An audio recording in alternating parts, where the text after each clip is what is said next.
Ողջույն 24 TV-ին շարունակում է աշխատանքը, տաղավարում այսօր իմ հյուրն է Ազգային ժողովի Հայաստան խմբակցության պատգամավոր Քրիստինե Վարդանյանը։ Բարև ձեզ, Տիկին Վարդանյան, շնորհակալ եմ մեզ հրավիրելու համար։ Հնարավորության համար։ Մինչ հայկական կողմը ոգևորված տոնում է, որ խաղաղության համաձայնագիրը համաձայնեցված է Ադրբեջանի հետ, Ադրբեջանից եւս նման հայտարարություն եղավ, այս ֆոնին Ադրբեջանի նախագահի խորհրդականը հայտարարություններով է հանդես գալիս, նախ փոխհատուցում է պահանջում Հայաստանից 30 տարի տարածքները օկուպացնելու համար։ Ադրբեջանի նախագահն է ասում, որ ինքը չի վստահում հայկական կողմին եւ հավելյալ փաստաթղթեր են իրեն անհրաժեշտ։ Ինչպես հասկանանք այս գործելավոճը իրենց, ինչ են ուզում պարտադրել Հայաստանին։ Պարզ, ինչպես ասում են, այնպես էլ հասկանանք, ուզում են ամեն ինչ, ոչինչ չտալու դիմաց եւ այո ճիշտ ձևակերպեցիք, եկեք մի հատ էլ դա ամրագրենք, մինչ հայկական կողմը, այսինքն Նիկոլ Փաշինյանն եւ իր թիմը տոնում են անհասկանալի է ինչ ձեռք բերում է, Ադրբեջանը ավելացնում է իր պահանջները։ Ես նշեմ միայն այն պահանջները, որոնք այս պահի դրությամբ պաշտոնապես հնչեցվել են եւ որպես նախապայման էլ հենց հնչեցվել են։ Առաջին սահմանադրության փոփոխություն, որը հիմա պնդում են, որ ինչ-որ տեքստում պիտի արտացոլված լինի, այն բանից հետո, երբ ասել են, որ տեքստը համաձայնեցված է։ Երկրորդ, Մինսկի խմբի լուծարման համար համատեղ դիմում, այն դեպքում, երբ Մինսկի խմբի համանախագահ երկրները արդեն կամաց-կամաց վերականգնում են հարաբերությունները եւ փաշտ չի, որ չեն կարող նաեւ այս խնդրին անդրադառնալ ու վերականգնել ձևաչափը։ Երրորդ, անհավանական պահանջներ, միլիարդավոր, տասնյակ միլիարդավոր դոլարների պահանջներ Հայաստանին, որովհետև Հայաստանը Նիկոլ Փաշինյանի դեմքով ճանաչել է Արցախն Ադրբեջանի կազմում եւ փաստորեն Հայաստանին է դարձրել այն կողմը, որը վնասները կարող էր պատճառել։ Երրորդ, ադրբեջանցիների բնակեցում, այսինքն չորրորդ կներեք, ադրբեջանցիների բնակեցում Հայաստանում, էլի խոսքը 100 հազարավորների մասին է, 100 հազարավոր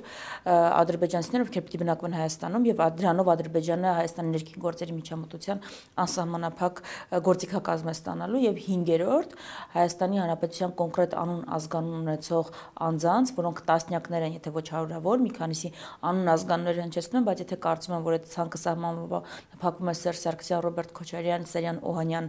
Եռյակով կամ տասնյակով նման մարդկանց սխալվում ենք, դրանք հարյուրավորներ են, այդ մարդկանց արտահանձնելու պահանջ։ 5 պահանջ, որոնք այն բանից հետո երբ Փաշինյանը հայտարարում է, որ համաձայնեցված է տեքստը տոնում են ճիշտ այնպես ինչպես Պրահան էին տոնում, հիշում եք են Արայիկ Հարությունյանը, որ գրում էր չվախենակ, հաղթանակ ենք տոնը այնպիսի հաղթանակ, որը ձեզ հիմա ուզում են որպես պարտություն մոլորեցնել, չընկճվեք հանկարծ, տեսեք հեսա ինչ է լինում։ Տեսեք հեսա ինչ է լինում, եղավ Արցախում ցեղասպանություն ու հայաթափում։ Հիմա նույնը անում են Հայաստանի նկատմամբ, դա են տոնում Փաշինյանը եւ երեք էլ Արարատ Միրզյանը այդ հարցը պատասխանին Նիկոլ Փաշինյանի թիմի ձեռքբերումները այս ժողովրդին այս երկիրը սպանում են։ Այդ ձեռքբերումներն են իրանք տոնում։ Միջազգային հայցերից հրաժարման մասին եթե խոսում է եւ Նիկոլ Փաշինյանն ասում է փոխադարձաբար պետք է դա իրականացվի։ Այդ դեպքում ինչպես են իրենք խոսում, որ Հայաստանը օկուպացրել է 30 տարի եւ դրա համար պետք է փոխհատուցում տա Ադրբեջանին։ Եթե փոխադարձ հայցերից հրաժարում է, նշանակում է նաեւ այս հարցը պետք է հանվի։ Եկեք դիվանագիտարենից ես թարգմանեմ այդ կետը, դա միջազգային հայցերից հրաժարում չի։ Դա Ադրբեջանի որպես էթնիկ զտող իրականացրած պետության իմիջի վերականգնում է, ձեռքերը լվանալ է դա Ադրբեջանի։ Ինչու է դրա վրա Ադրբեջանը այդքան պնդում արել, որովհետև միջազգային դատարանում նախ Ադրբեջանն է կողմը, որ Արցախում իրականացրել է էթնիկ զտում ցեղասպանություն եւ դա փաստագրված, փաստահավաք աշխատանքները իրականացրած ու հայցերի հիմքում դրված իրավիճակ մենք ունենք, որտեղ հայկական կողմի ներկայացված հայցերը բավական հիմնավոր են եւ շատ իրատեսական են, որ կարող են կայացվել այն վճիռները, որը ձեռնտու են մեզ։ Դրա փոխարեն Ադրբեջանը բնականաբար փաստավակ որևէ իրականության մեջ միայն Փաշինյանի հայտարարությունները հիմք ունի, որևէ այլ իրական փաստեր չի կարող դնել իր հայցերի հիմքում եւ չի կարող նման կշիռ մեղադրանք ներկայացնել Հայաստանի Հանրապետությունը, որտեղ Հայաստանը երբեք չի իրականացրել դա, այլ չասած, որ մինչև Նիկոլ Փաշինյանի բանակցային կողմը, մինչև Նիկոլ Փաշինյանի բանակցային հայտարարությունները Հայաստանը կողմել չէր դիտարկում այդ կոնֆլիկտի։ Բայց հիմա այդ կետը թարգմանաբար նշանակում է, որ Նիկոլ Փաշինյանը օգնում է Ադրբեջանին լվալ արյունոտ ձեռքերը, որը թաթախված է հայկական արյունով, եւ վերականգնել իմիջը կամ ավելի նպաստավոր իմիջ ստեղծել Իլհամ Ալիևի վրա, որովհետեւ այդ կետով այն հիմնավոր հայցերը, որ ներկայացված են հայկական կողմում, պետք է ետ քաշվեն։ Ադրբեջանը մի քանի հայցեր ունի անհիմն, որոնց հավանականությունը հաջողության բավական քիչ էր, բայց այլևս 2023 թվականին էթնիկ զտման դրվագներով մենք չենք կարողանալու հայցեր ներկայացնել, տարբեր պատճառներով դարձել ներկայացրել ենք, հետ են քաշել աղամության ժամկետ եւ այլ խնդիրներ կան այդտեղ, իսկ Ադրբեջանը ապագայում տարբեր հայցեր կարող է ներկայացնել նոր հայտ եկած հանգամանքներով։ Սա է էսա կատարվում, այսինքն հենց հիմա Նիկոլ Փաշինյանը այս պահանջի բավարարմամբ օգնում է Իլհամ Ալիևին լվանալ հայերի արյունով թաթախված ձեռքերը։ Բայց ամեն դեպքում երեկվա հանձնաժողովի նիստի ժամանակ, երբ արտգործնախարարը ներկա էր, նա ներկայացնում էր, որ մենք այլ ելք չունենք, քան այդ պայմանագիրը կնքելը, որովհետև դա միակ միջոցն է Ադրբեջանին զսպելու, միգուցե ամբողջապես չկարողանանք զսպել, բայց ամեն դեպքում զսպման այդպես կաշկանդող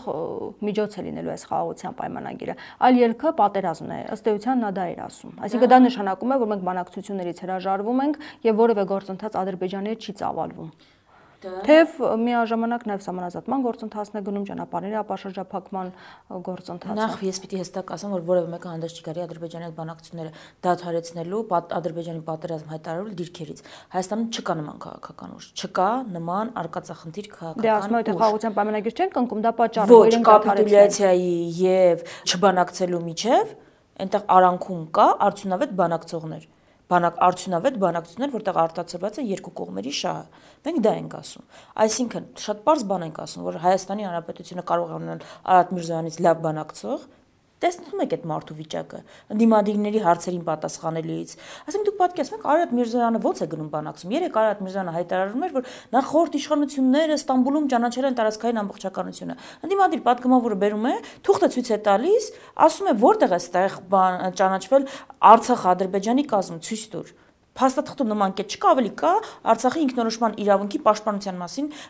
ամրագրումներ։ Հիմա այդ նախարարը ո՞նց է գնում բանակցում։ Մենք Մյունխենում տեսել ենք, չէ՞, Ալիև-Փաշինյան խոսակցությունը։ Ասում ենք, որ մենք կարող ենք ունենալ ավելի լավ բանակցողներ։ Այդ է ընդհանրապես արդյունավետ բանակցությունների մասին է խոսքը։ Մենք կարող ենք ունենալ, չէ՞, բանակցողով նոյեմբերի 9-ի փաստաթղթով այդ ստորագրողը չի, ում հարբեցող ծաղրածույով չեն դիմում։ Էս ենք մենք ասում, պետք չի մանիպուլացնել այստեղ։ Որևէ մեկը Հայաստանում չի ասում, որ պիտի պատերազմ լինի։ Երկրորդը էլի պետի թարգմանենք ինչ են ասում, երբ եթե չստորագրենք պատերազմ կլինի, դա կոչվում է կապիտուլյացիա։ Եթե քեզ այլընտրանք չի, չեն թողնում, ասում են պիտի ստորագրես սա ու այն ինչ որ մենք ենք ուզում։ Դա կապիտուլյացիա է։ Կամ ուզում ենք միջազգային իրավունքի լեզվով ասենք, ուժի եւ ուժի կիրառման սպառնալիքի տակ ստորագրված թուղթ է, որը ստորագրման պահից առ ոչինչ է։ Վիեննայի կոնվենցիայով եւ միջազգային իրավունքով։ Բայց ամեն դեպքում շատերը ողջունեցին այս գործընթացին։ Հիմա ողջուններն ես անպայման կգամ, այո, շատերը։ Բոլորը եւ տպավորություն է, որ նաեւ Հայաստանի իշխանությունն ուզում է օգտվել այս ամեն ինչից, այսինքն կա որոշակի, միգուցե թույլ, բայց կա որոշակի, այսպես ճնշում կամ ցանկություն աշխարհի կողմից, որ Հայաստանի վերջո այդ խաղաղության պայմանագիրը կնքի եւ իրենք կարծում են, որ այդ թույլ բարակթելիս պետք է բռնվեն։ Հիմա կգամ դրան, որտեղ սա անկյունաքարային հարց է, բայց եթե չստորագրենք պատերազմ կլինի։ Իսկ 2030 թվականին մեզ Նիկոլ Փաշինյանը կարող է գալու ասել, եթե Երևանը չտան պատերազմ կլինի։ Ո՞ն է լինելու հաջորդ պատերազմի սպառնալիքով մեր զիջումը։ Ասում են 2024-ը եղել է ամենախաղաղ տարին։ Այդ հիմա էլ 2025-ն էլ, եթե մի բան զիջենք, 2024-ը Տավուշի առաջնագիծը կազմակերպելու տարին էր։ Բնականաբար, եթե ոչ մի ձև չդիմադրես զիջես, ինչու է կրակելու Ադրբեջանը ընդհանրապես, բայց այնչի որ դու եթե դիմադրես Ադրբեջանը ամեն անգամ պատերազմ է սկսելու, այդ որտեղ է այդպես գրված։ Կամ լավ ինչքան ենք զիջելու ասել որ Ադրբեջանը կհարձակվի։ Ադրբեջանը, այսինքն էլի եմ կրկնում, Երևանը զիջելու ենք։ Հիմա կամ խաղաղության մասին, Արևմտյան Հայաստանում էլ է խաղաղ, հայերի համար չկան հայեր, Արցախում էլ է խաղաղ, հայեր չկան։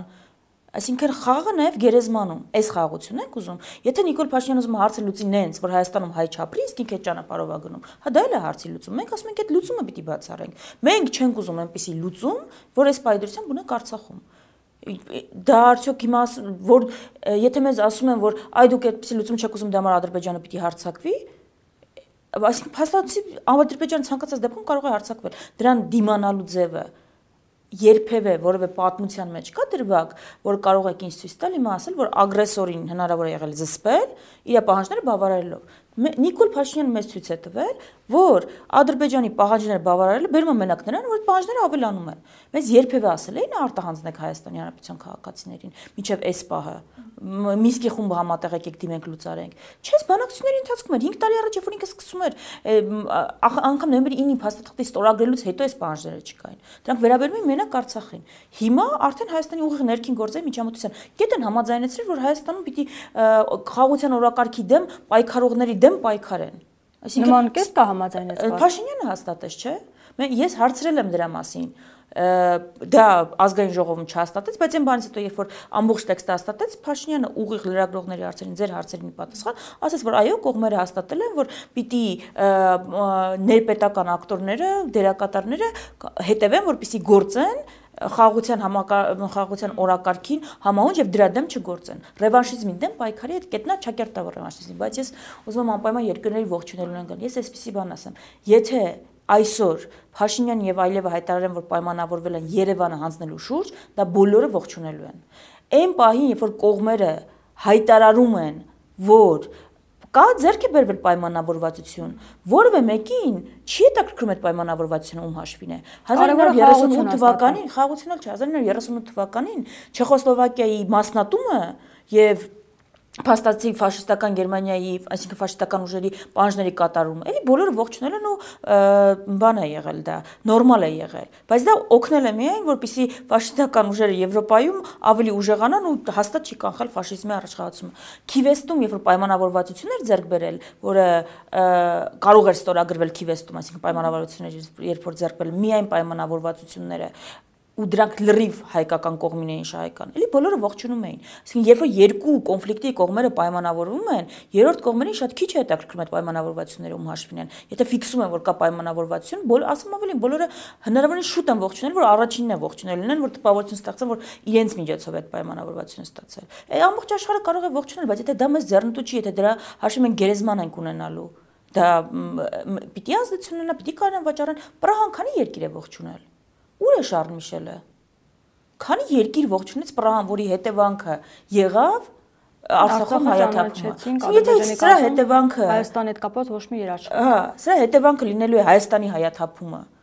Ով ուզում է թող ողջունի, ով ուզում է թող ինչ կապ ունի դա։ Մենք պիտի նայենք աշխարհին մեր շահերի պրիզմայով։ Ամեն երկիր իր շահերի պրիզմայով նայում է եւ բնականաբար ինչի պիտի վատամարդ լինեն։ Հիմա ձեր այդ բոլոր քննադատություններին, դժգոհություններին կամ մտահոգություններին, որոնք դուք երեք ներկայացնում եք, արտգործ նախարարն ասում էր, որ սա դաշնակցական ծրագիր է, գուբերնիայի եք ուզում Հայաստանը վերածել, դա ձեր նպատակն է, շրջապերականներ մեջբերում եւ պատգամավորները եւս, ըստ որի պետք է Հայաստանը իր ինքնիշխանությունը զիջի եւ միանա Ռուսաստանին։ Դե շրջապերականի մասին արդեն ծիծաղելի է իրականում բազմաթիվ անգամներ երկված, բայց Արադ Միրզոյանի այդ պնդումներին, Արայիկ Հարությունյանի պիտի հավատալ այնքան, որքան կարելի է հավատալ են Ստամբուլի փաստաթղթի վերաբերյալ իր պնդումներին։ Հիշում եք Արայիկ Հարությունյանը մի հատ փաստաթուղթ տարածել պաշտոնական ԿԳՄՍ նախարար լինելով իր պաշտոնական էջով, որ իբր Արամ Համանուկյանը փորձել է Անդրանիկ Օզանյանին հանձնել թուրքերին, տենց բաներ անում։ Այսինքն այս մարդկանց կեղծիքի ռոպագանդան չափ ու սահման չունի, լավ Եկեք տեսնենք, որ ուժը ում է մեղադրում, էլի։ Մի կողմում մեղադրողը ներկայացնողը սովորաբար բանակում չծառայած, երբեք Հայաստանի պաշտպանության անվտանգության հետ կապ չունեցած, ապրիլյան պատերազմին մայիսին առաջնագիծ հասած ուժն է, ով մեղադրում է մյուս ուժին, որը օրինակ Դաշնակցությանը, որը բոլոր պատերազմներին նահատակներ տված, առաջինը առաջնագիծ մեկնած քաղաքական ուժն է, ում ծրագրում ամրագրված է ազատ անկախ Հայաստանը, ազատ անկախ նաև Միացյալ Հայաստանի իդեալի տեսլականը, ում բոլոր փաստաթղթերում, որը հանրահռչակվում է, խոսում է Հայաստանի ինքնիշխանության, անկախության պահպանման, ամրապնդման մասին, եւ եթե այս երկրի վտանգ ասպարում առաջին այդ ուժի ներկայացուցիչն է, որ գնում են նաեւ կյանքի գնով, նաեւ երդվում են կյանքի գնով պաշտպանել այդ անկախությունը եւ ինքնիշխանությունը։ Այսինքն ով ում է մեղադրում։ Սահմանադրությունը Թուրքիայի Ադրբեջանի պատժավ սահմանադրություն փոխող ուժը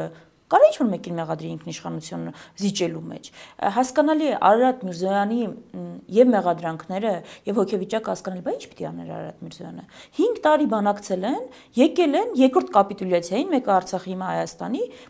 բայց մի բան պիտի ասի, չէ՞։ Չեն կարողանում պատասխանել հարցին Ադրբեջանը ինչ է զիջում, չեն կարողանում պատասխանել ինչի է Ադրբեջանի տարածքային ամբողջականությունը քառակուսի մետրերով ճանաչել, երբ Ադրբեջանը որևէ ձև չի ճանաչում մեր տարածքային ամբողջականությունը թվերով, երբ ադրբեջանական զորքերը մեր տարածքներում են, երբ են դուրս գալի հարցին չեն կարողանում պատասխանել, գերիներին երբ եք հետ բերելու հարցին չեն կարողանում պատասխանել, չեն կարողանում այլ հարցի պատասխանել, որտեղ եք տեսել տասնյակ գերիներով խաղաղության փաստաթղթի կնքում։ Նման նախադեպ կա, բա ինչ պիտի անի։ Պիտի շուր գա մեղադրանք ներկայացնի։ Ասում որ այլ ելքը փաստորեն Ռուսաստանին միանալն է եւ իդեպ ձեզ մասնավորապես ասում էր, որ դուք շատ բաներից տեղյակ չեք դաշնակցության ծրագրերից։ Եվ դուք ազնիվ պայքարում եք շատ բան չիմանալով։ Դե էլի իրենց հայտարարությունների վրա հիմնվել չեմ կարողանալ, անգամ չեմ կարողանա շնորհակալություն հայտնել ինչ-որ թե լավ բան էլ ասեն, իրենց հայտարարությունները հիմք չեն կարող լինել որևէ բանի համար։ Ես ասում եմ գործողությունները մեր բոլորի գործողությունները մեր հանրության արժև են ոնց է այն ուժը մողադրում են գուբերնիստ լինելու այդ ռուսական չգիտեմ շահը սպասարկելու համար Ռուսաստանի հետ ունեցել է ամենախորը թշնամանքը եւ ամենամեծ խնդիրները ու ամենախորը անվստահությունը այդ ոնց է լինում Եվ երկրորդը, ախր շատ ծիծաղելի է, երբ հատկապես Արարատ Միրզոյանից է նման մեղադրանքի ինչ-որ գործակալության եւ այլն, որովհետեւ այդ դահլիճում ընդհանրապես մեր բոլորից միակ հրապարակված ինչ-որ թուղթ այդ գործակալության հետ կապված իր մասին կա։ Հիմա չգիտեմ հերքել են, հաստատել են, ճիշտ է, բայց թուղթ որ կա, իր մասին է, բայց ես այստեղ ավելի հստակ էլ փորձեմ պատասխանել։ Նախ այդպիսի մեղադրանք ներկայացրեց նաեւ փետրվարի 12-ի լիակումար նիստին Նիկոլ Փաշինյանը Իմ հարցին պատասխան, երբ ես հարցնում եի արդյոք այդ կետը ռևանշիզմի դեմ պայքարի, իրենք ամրագրել են։ Հետագայում ինքը հաստատեց, բայց քանի որ էլի այդ պահին չէր կարող հաստատել, ինչ մեղադրանք ասես ներկայացրեց իմ գործընկեր Գեղամ Մանուկյանը, այդ հայտարարության առնչությամբ դիմել է ԱԱԾ-ին, ԱԱԾ-ն փոխանցել է քննչական կոմիտեին, որ ասում էր այս հայտարարության հիման վրա Նիկոլ Փաշինյանը հայտարարում է, որ մենք գործում ենք Հայաստանի պետական շահերի դեմ, դա փաստացի պետական դավաճանության մեջ մեղադրանք է, գործ հարուցեք, քրեական գործ հարուցեք։ Քննչական կոմիտեն 2 օր առաջ պատասխանել է, որ նման գործ հարուցելու որևէ հիմքեր չկան։ Քննչական կոմիտեն հերքել է դաշնակցության վերաբերյալ Նիկոլ Փաշինյանի եւ Արարատ Միրզոյանի հայտարարությունները։ Նաեւ Իրանու քաղաքացու հետ կապված, որ հայտարարություններ արել Գեղամ Մանուկյանը, ի պատասխան Նիկոլ Փաշինյանն ասել էր, որ միգուցե դուք եք նաեւ այս ամեն ինչը կազմակերպել, որ ադրբեջանցին գա հրապարակում երկի Քննչական կոմիտեն այդ բոլոր հայտարարությունների համար այցով դիմել եք։ Ես այսպես ասեմ, ինչ են ուզում մեզ ապացուցեն։ Եթե Ես իմ գործընկերներից որևէ մեկը Հայաստանի Հանրապետության պետական շահերին դեմ գործողություններ են անում ու ամբողջական իշխանություն ունեցող ուժ է, դրա մասին տեղյակ է։ Ինչ են անում։ Մենակ սպասում են նիստերին գա, որ իրաց դժվար հարցեր տանք, այդ հարցերին պատասխան ասեն, դուք հակապետական գործունեություն եք ծավալում։ Ինչի մենք հիմա ձերբակալված չենք։ Ինչի ենք ազատ շրջում հարցազրույցներ տալիս եւ ազգային ժողովում։ Այսինքն ո՞նց կարելի է այդպես մերկապարանոց հայտարարություն։ Այսինքն իրենք դաշնակցության հակապետական գործունեության վերաբերյալ ուզում են ասեն, որ փաստեր ունեն, փաստաթղթեր պաշտոնական ունեն ու չեն կարողանում բան անել, դատական գործընթաց հարուցել, սա տրամաբանական է, իշխող ուժի պարագայում ամբողջական իշխան։ Հետևաբար, սրանք մերկապարանոց հայտարարություններն այս ուժը իրեն շարունակում է չի զգում նախ որ 7 տարի ամբողջական իշխանություն ունի, ավելին է, քան առաջին նախագահի կառավարման տարիները, եւ շարունակում է իրեն պահել ինչ-որ մարգինալ ընդդիմադիր խմբակի պես Աճ ու ձախ մեղադրանքներ ներկայացնում եւ տարօրինակը գիտեք տարօրինակը չէ, այսինքն որտեղ կարող եք տեսնել որ սրանք ուղղակի մերկապարանոց, այդ մերկապարանոց հայտարարությունները հնչում են մենակ երբ իրենց բարդ հարցեր է տալիս։ Ամեն դեպքում վարչապետի աշխատակազմի ղեկավար Արայք Հարությունյանն ասում է, որ Հայաստանի որևէ իշխանություն դուխ չի ունեցել խաղաղության գործընթացը միջև վերջ տանելու։ Մեկը ինքնասիրահարված թողեց գնաց վախենալով պատասխանատվությունից, մյուսները խաբելով ու բոլորիս ֆռացնելով մի բան բանակցում էին, գալիս էին բոլորիս այլ բան ներկայացնում դիզելով մեծ սեփականություն ու վարչապետ Փաշինյանն այս իշխանությունն էր, որ առանց վախենալու մեծ պատասխանատվություն է վերցրել։ Կրկնում եմ, դա այն նույն Արայք Հարությունյանն էր, ով տարածում էր պաշտոնական էջով ապատեղեկատվություն ԿԳՄՍ նախարար լինելով, որ Արամ Մանուկյանը փորձել է Անդրանիկ Օզանյանին հանձնել թուրքերին։ Այս նույն Արայք Հարությունյանն է։ Հիմա այս մարդու նույն Արայք Հարությունյանն է, ով Պրահայի հայտարարության ստորագրման օրը ինչ էր ասում։ Հաղթանակ են գրանցել մենք, տեսեք, հեսա ինչ ենք լինում, չտրվեք որևէ սադրանքների։ Այդպիսի հայտարարություն չի անում։ Պրահայի հայտարարության հետևանքը եղավ Արցախում հայաթափումը եւ էթնիկ զտումը։ Հիմա այս նույն մարդը նույն ոճով, նույն տրամաբանությամբ հայտարարում է, որ ուղղակի դուխ չեն ունեցել նախկին իշխանությունները գնալ են ճանապարհով, որ Նիկոլ Փաշինյանն է գնացել։ Այո, ճիշտ է ասում, որևէ մեկը, չգիտեմ դուխը եթե ճիշտ բառն է, բայց այնքան խելամտություն է ունեցել, այնքան նաև պետական շահերի հավատարմություն է ունեցել, որ այդ հրաժարվել են ճանապարհով գնալ, որ Նիկոլ Փաշինյանն է գնացել, անգամ միջազգային արձագանքները Երևանից հնչող վկայմանեն մասին, որ Հայաստանն է զիջող կողմը, Գերմանիայի արտաքին գործերի նախարարի արձագանքը վկա, որ այդ համաձայնության ձեռքբերումը հնարավոր է եղել Հայաստանի կողմից խիզախ զիջումների հաշվին, այդ խիզախ զիջումները սպանում են մեզ։ Եթե Արայիկ Հարությունյանը ասած են, որ մինչև Նիկոլ Փաշինյանը որևէ մեկը չի գնացել այդ ճանապարհով, ճիշտ է ասում, որևէ մեկը չի գնացել, կոնֆլիկտը հոգուտ Ադրբեջանի պատկերացրածով ամբողջությամբ լուծելու ճանապարհով, ճիշտ է ասում, բայց դրա համար խիզախությունը այդտեղ չի առաջնային պայմանը, գուցե կաշկանդումը, գուցե պայմանավորվածությունները, գուցե վախը թշնամական պետության ղեկավարներից, այ դրանք դերակատար են եւ այո, ուրիշ ակտորների դեպքում դերակատար չեն եղել։ Այո, Հայաստանի նախորդ իշխանություններին չի հաջողվել կոնֆլիկտը լուծել, վերջնական լուծման ունենալ, բայց հաջողվել է ձեռք բերել ստատուս քվո, որը լրիվ հայանպաստ էր, եւ ամենակարևորը հաջողվել է խուսափել կոնֆլիկտը հոգուտ Ադրբեջանի լուծելու։ Աշխարհում կան բազմաթիվ կոնֆլիկտներ, մենք առաջին ոչ ազգն ենք, ոչ պետությունն ենք, որոնց կոնֆլիկտը տասնյակ տարիներ է տևում։ Ու ոչ ոք չի շտապում դա մենակ լուծելու համար ուղղակի փակել ու կապ չունի որ լուծումը կարող է լինել թշնամական երկրի շահերը ամբողջությամբ արտահայտող։ Եկեք հայկական հարցն էլ տենց լուծենք։ Հայաստանից եթե մենք գնանք հիմա բոլորով, դա դել կլինի, ընդհանրապես խնդիր չենք ունենա։ Բաշխենք հայ բնակչությունը 3 միլիոնը, տարբեր աշխարհի երկրներում ընդհանրապես խնդիր չենք ունենա, այս ճանապարհով գնանք, սա է մեր ասած, այսինքն որ եթե խնդիրներ ունես, դրա ձևը ո՞րն է, երբ որ Հայաստանի Հանրապետության քաղաքացին միջանձնային խնդիր է ունենում, ասենք իր հարևանը իր բալկոնի նկատմամբ հավակնություններ ունի, գարաժի նկատմամբ հավակնություններ ունի, բան է, պետք է ողջունի ընտանիքի անդամները, երբ որ մարդը գալիս է տուն, ասում է դե ինչ ուզեց տվեցի, գարաժը ամբողջությամբ տվել եմ, լուծել եմ խնդիրը կարևորը, չէ մենք դրան համաձայն չենք, ինչ Ադրբեջանը ինչ ուզի տանք, միայն թե խնդիրը լուծենք։ Խաղաղությունը չի կարող լինել գերնպատակ, որտեղ խաղաղությունը գերեզմանում կարող է լինել։ Անվտանգությունը պետք է լինի գերնպատակ։ Մենք դա ենք ասում։ Այս լուծումը անվտանգություն մեջ չի բերում։ Հիմա այս ամենը ինչպես պետք է կանխել, որովհետև տեսնում ենք ընդդիմությունը քննադատություններով է հանդես գալիս, հանրապետական հուսակցությունը եւս հայտարարությամբ էր հանդես եկել, նա ասում է որ պետք է ամբողջ տեքստը հրապարակի, մարդիկ իմանան ինչ է այնտեղ եւ բացի այդ միջազգային միջնորդներ են պետք, որոնք երաշխիքներ կտան այդ փաստաթղթին եւ այլն։ Հիմա որքան էլ որ իշխանությունն է այո կնքում, բանակցում եւ այլն եւ պատասխանատվության մեծ մասը իշխանությանն է այս ամենի, բայց ընդդիմությունն էլ այնպես չէ որ պատասխանատվություն չունի եւ երբ ասում եք, որ պատմությունը ամեն ինչ գրում է, պատմությունը գրում է նաև ընդդիմության գործողությունները այս վճռորոշ օրերին։ Ինչ է անում ընդդիմությունը, ինչ պետք է անի։ Միանշանակ եւ ավելին, եթե ընդդիմության իշխանությունն հարցել չի այդտեղ, եթե դու Հայաստանի Հանրապետությունում գործող պատասխանատու քաղաքական ուժ ես, հասկանում ես, որ այս գործընթացներում դու ունես պատասխանատվություն եւ այդտեղ որևէ մեկը առնվազն այդ պատասխանատու քաղաքական ուժերից չեմ կարծում, որ առաջնորդվում է պատասխանատվությունից խուսափելու տրամաբանությամբ, որովհետեւ կա մի կարևոր հստակ այսինքն տրամաբանություն։ Եթե լինեն են փոփոխություններ են պահանջները, որոնք պահանջում են Ադրբեջանը եւ որի կատարման ուղղությամբ գնում է Հայաստանի Հանրապետությունը, բոլոր ուժերը, որոնց մասին դուք խոսում եք, այդ թվում նաեւ ուժը, որը ես եմ ներկայացնում, ուղղակի չի կարողանալու գործել եւ շարունակել լինել ու զարգանալ Հայաստանի Հանրապետությունում։ Այսինքն այդ պահանջները առաջին հերթին սպառնալիք են մեզ։ Այդ պահանջները կոնկրետ այդ կետը, որի մասին այդքան խոսում ենք, առաջին հերթին վերաբերում են մեզ։ Այսինքն սա իսկապես գոյաբանական հարց է։ Ոչ միայն հայտարարություններով հարցազրույցներով, այլ կոնկրետ գործողություններով, ժողովրդին համախմբելով։ Նախ շատ կարևոր է, որ հասկանա մեր հանրությունը այն վտանգները, որոնք այս ամենը այս բոլոր գործընթացները պարունակում են։ Երբ դուք հարցնում եք ինչպես պիտի կանխի, ամեն ձևով պետք է կանխի մեր բոլոր ընդդիմության, նշեցիք խորհրդանական ընդդիմության, նախորդ տարիների գործողությունները միտված են նախել, որ այստեղ չհասնենք, այսինքն այս բոլոր վտանգների մասին խոսել ենք։ Հիմա երբ որ մեզ նախանշում են Հայաստանի Հանրապետության սահմանադրության փոփոխություն, Ադրբեջանի պահանջով, Ադրբեջանի գծած, Ադրբեջանի կարած սահմանադրությունը, որ պետք է հագցնեն մեզ, մենք փաստորեն ընդդիմության ցանկացած պետական շահերով առաջնորդվող քաղաքական ուժի գործը դառնում է այդ օրակարգը կանխելը։ Այստեղ կարևոր է հասկանալ ինչ զարգացումներ կա, որտեղ ես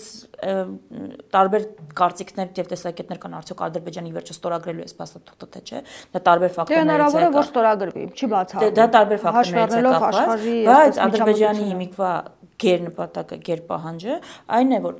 իրեն այլևս չի հետաքրքրում Նիկոլ Փաշինյանի հետ ձեռք բերած պայմանավորվածությունները, միայն Նիկոլ Փաշինյանի։ Ադրբեջանը հիմա պահանջում է մեր հայ հասարակության համաձայնությունը իր պահանջներին, որը կարող է արտահայտվել հանրաքվեով,